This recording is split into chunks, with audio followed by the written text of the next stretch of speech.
హైదరాబాద్ చందానగర్ ఖజానా జ్యువెలరీ దోపిడీ కేసును పోలీసులు ఛేదించారు. ఎస్ఓటీ, సిసిఎస్, ఎల్అండ్ఓ సిబ్బంది సంయుక్తంగా ఈ ఆపరేషన్లో పాల్గొని కేసును ఛేదించారు. దోపిడీకి పాల్గొన్న వారిలో 2 వ్యక్తులను పూణేలో పట్టుకున్నారు. వారి నుంచి సుమారు 900 గ్రాముల వెండి వస్తువులను స్వాధీనం చేసుకున్నారు.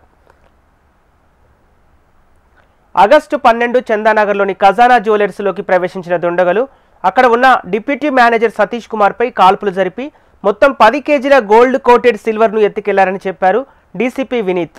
ఖజానీ జ్యువెలరీలో దొంగతనానికి పాల్పడిన వారిలో 7గురిని గుర్తించామన్నారు డీసీపీ. దోపిడీకి పాల్పడ్డ వారిలో దీపక్, ఆశీష్ అనే 2ని అరెస్టు చేసి రిమాండ్కు పంపామని, మరో 5గురు పరారీలో ఉన్నారని తెలిపారు. ఈ 7గురు నిందితులు బీహార్కు చెందిన వారిగా గుర్తించామన్నారు. వీరంతా చందానగర్ పరిసర ప్రాంతాల్లో 20 రోజులుగా రెక్కి నిర్వహించి ఈ నెల 12న 2 బైకులపై వచ్చి దొంగతనానికి పాల్పడ్డారని డీసీపీ వినీత్ వెల్లడించారు. ఘటన జరిగిన 24 గంటల్లోనే నిందితులను గుర్తించి 48 గంటల్లో అరెస్టు చేస్తామని డీసీపీ వినీత్ తెలిపారు. అరెస్టు చేసిన వారి నుంచి 900 గ్రాముల వస్తువులు, తుపాకులు, అలాగే బుల్లెట్లు స్వాధీనం చేసుకున్నామన్నారు. ఈ వెపన్స్ బీహార్ నుంచి తెచ్చుకున్నట్లు తెలిపారు. ఖజానా జ్యువెలరీ నిందితులను పట్టుకోవడంలో బీదర్ పోలీసుల సాయం తీసుకున్నామన్నారు డీసీపీ వినీత్. ఈ ముఠా గతంలో కోల్కతా, బీహార్, కర్ణాటకలోనూ దోపిడీలకు పాల్పడినట్లు గుర్తించామన్నారు.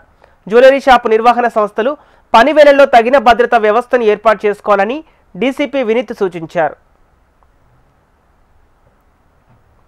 7 people ఐడెంటిఫై అయ్యారు. దాంట్లో 2ని అరెస్ట్ చేశాం.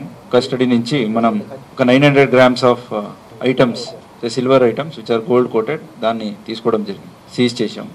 సో వాళ్ళ 2ని కూడా జ్యుడిషియల్ రిమాండ్ చేశాం. Request all jewellery shops to have proper security arrangements వాళ్ళ దగ్గర చేయించుకోవాలా. అలాగే ఒక intrusion alarm panel connected to local police station అది కూడా ఏర్పాటు చేయించుకోవాలా అని వాళ్ళని రిక్వెస్ట్ చేస్తున్నాం.